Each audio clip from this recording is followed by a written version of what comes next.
2024 really revitalized my excitement for the future of the Half-Life franchise. We know that a Half-Life 3 is in production. We know that a new version of Raising the Bar is going to be released next year. And we know a lot about the development of Half-Life 2 and its episodes, and Episode 3 because of a newly released documentary from Danny of NoClip. At the same time of all of these official movements, we also have multiple major community projects attempting to do what Valve didn't, meaning release Episode 3 in some form, within a few months. Demos for 3 different and completely independent games attempting to create a hypothetical Half-Life 2 Episode 3 have happened. Half-Life 2 Interlude, Project Borealis, and Half-Life 2 Infinite Finality. There's also been other really good Half-Life stuff happening in the community lately. Brutal Half-Life got version 3, and it's one of my favorite Half-Life 1 mods I've ever played, but this isn't one of those classic community catch-up episodes. Go download Brutal Half-Life version 3, though. For now, let's talk about these 3 demos, what they mean, and whether or not they'll actually see the light of day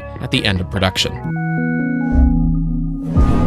Alright, before we jump back into things, let's talk about something that's been a game changer for me lately. The Flexispot C7Max. If you're like me, sitting for hours on end while working, gaming, or deep diving into Valve's endless projects, you know how important a good chair is.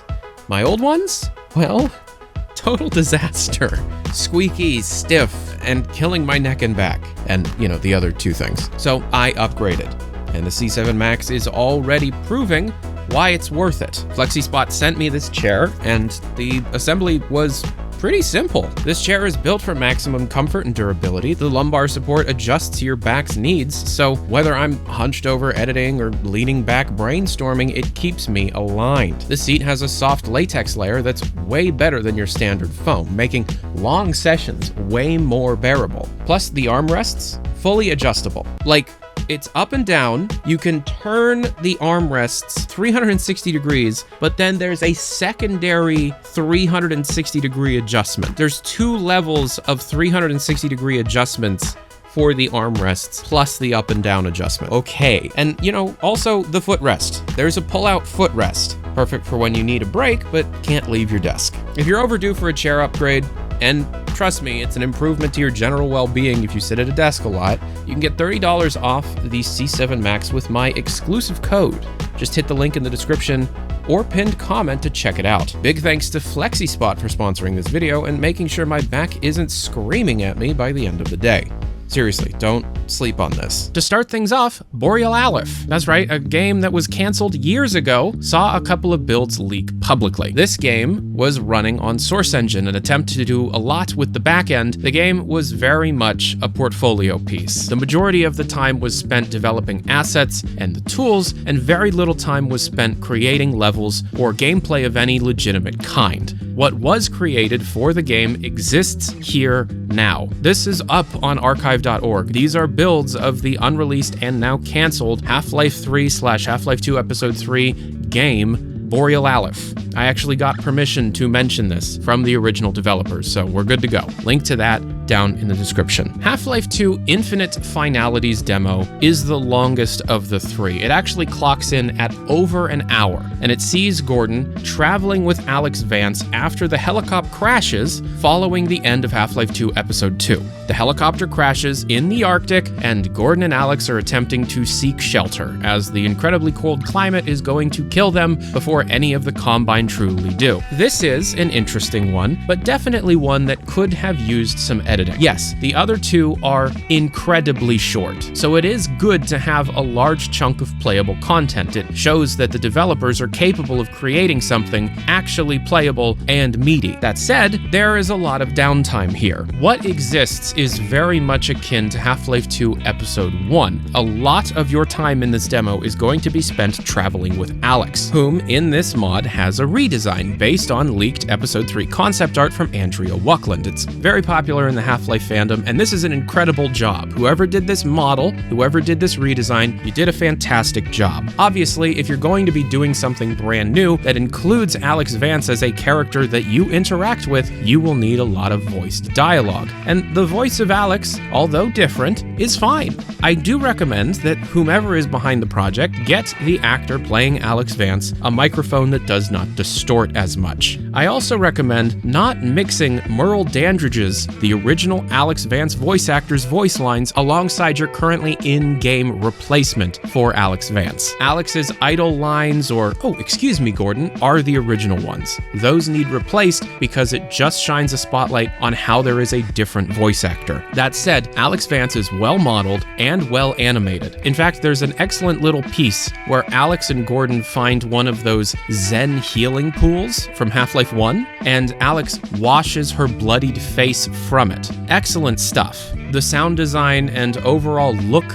of all of the levels are great. I especially really like the new footstep sounds that were created for snow and ice. Fantastic stuff. The writing in this demo, however, is very much exposition dump material. Obviously, this is a demo, so it's not known if this exposition dumping is just meant to fill in the blanks that exist because this is a demo and so you have to tell more than you show, or if this is what's intended to be the actual game, maybe cut back on Alex just straight up explaining everything directly to Gordon because Gordon would know those things. The mod does some interesting things with gameplay mechanics, attempting to push forward new ideas aside from just what to expect in Half-Life 2. For example, dynamite can be found in certain sections of the levels that can be used not only to open up paths that can be blocked by ice, but also to break other types of ice that may hold items. I played this game twice, once on normal and once on hard, and realized that the game was giving me almost no ammo the entire time. I have a feeling that whomever did the final balance pass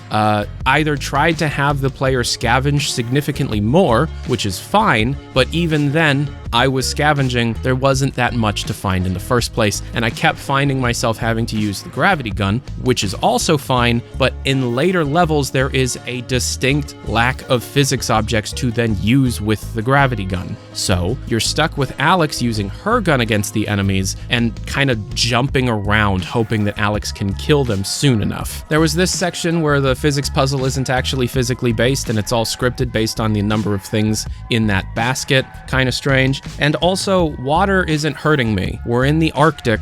The water does not harm me whatsoever. All in all, there's a lot of potential here, and I genuinely am excited for whatever is in the future for Infinite Finality. The fact that the developers were willing and able to show me a good chunk of gameplay in this demo does tell me that they are capable of seeing this project to its conclusion. Great job, guys. I hope you can fix these issues, and I'm very excited for what's coming up. Project Borealis' demo was shockingly short, so my review will also be as such. This is a very large download for what is essentially something that is about 5 minutes of gameplay, and the gameplay itself is a remake of an already existing Half-Life 2 level, being the first map of Ravenholm. Once the first original and interesting thing takes place, being the appearance of the Borealis, it's over. This game is very taxing on modern hardware. This is not running on the Source Engine. This is a recreation of the Source Engine experience in Unreal Engine 5, an experience that took 8 years to get to this point. And although it is a very convincing recreation of the experience, it is one that is so taxing on the hardware, it does not entirely feel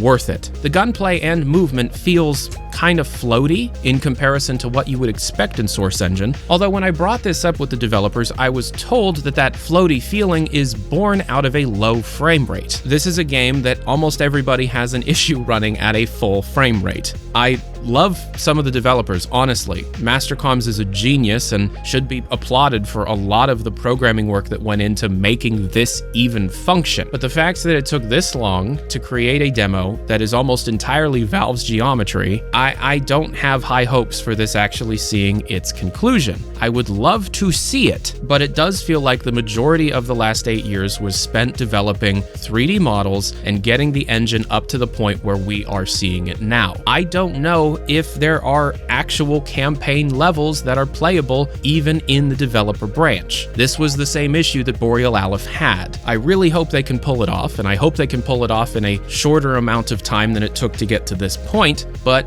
generally speaking, that demo took longer to download than it did to play. Half-Life Interlude, which is about 20 minutes long, hits all the points that it should, and in fact is only half of the planned full demo that they had to cut for time in order to be able to release before the end of the year. The second half is set to release very early in 2025. The demo opens with a G-Man monologue, one that sounds incredible. In fact, across the board, the voice acting in this mod is very good, and whenever an actor is attempting to emulate another character, they do a very passable, if not decent job. The G-Man monologue showcases that Interlude takes into considerations the retcons from Half-Life Alyx, going so far as to show exactly what Gordon did at the end of that game. G-Man himself is actually referencing White Sands in his monologue, so the developer behind this is very much attuned to what is happening behind the scenes at Valve Software. The only new voice that I have a little issue with is the voice for the HEV suit. It's obviously a new actor being put through a very convincing filter.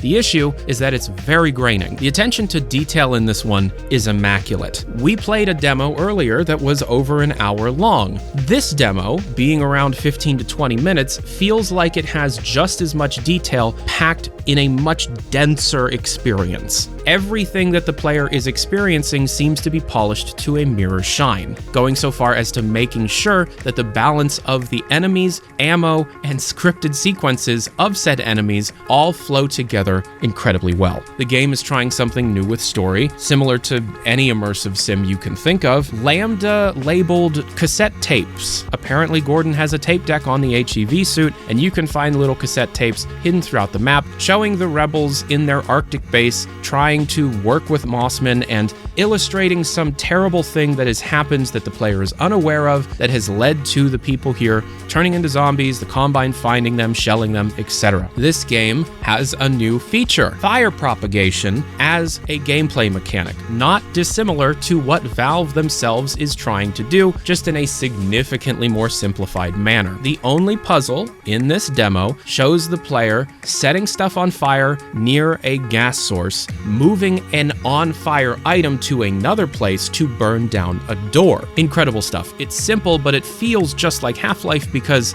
and again, I've said this already, it's what Valve is trying to do with Half-Life in the future. Spoilers, Barney shows up. All in all, based on the demo alone, this is my favorite one, and I wish all of the mod developers huge luck moving forward, as creating anything like this is one of the most difficult things you can possibly do. I think both Interlude and Infinite Finality have enormous potential, and both are going to end up being incredible games. I think Project Borealis has the potential to be one of the best things to come out of the Half-Life community. I just don't have the faith that they'll actually see it through. I think they've bit off more than they can chew with that one. And then of course you've got Brutal Half-Life, which has nothing to do with the topic of the video, but you should go download that right now. They remade the first 3 levels of Doom, Doom 2, Duke 3D, Quake, Quake 2, Blood, Return to Castle Wolfenstein, Soldier of Fortune, and a 3D FPS interpretation of Indiana Jones and the Fate of Atlantis with a bunch of new weapons. Oh my god, Brutal Half-Life V. Go freaking play that one. Links to all of these demos are down in the description below. I'm Tyler McVicker, the Passionate Gamer. Thank you so much for watching. If you want to keep up with everything that's going on, my Discord invite link is down in the description below. I'm very active over there, and I hope you're having a great new year. I'm Tyler McVicker, the Passionate Gamer. Peace and hair grease. Adios.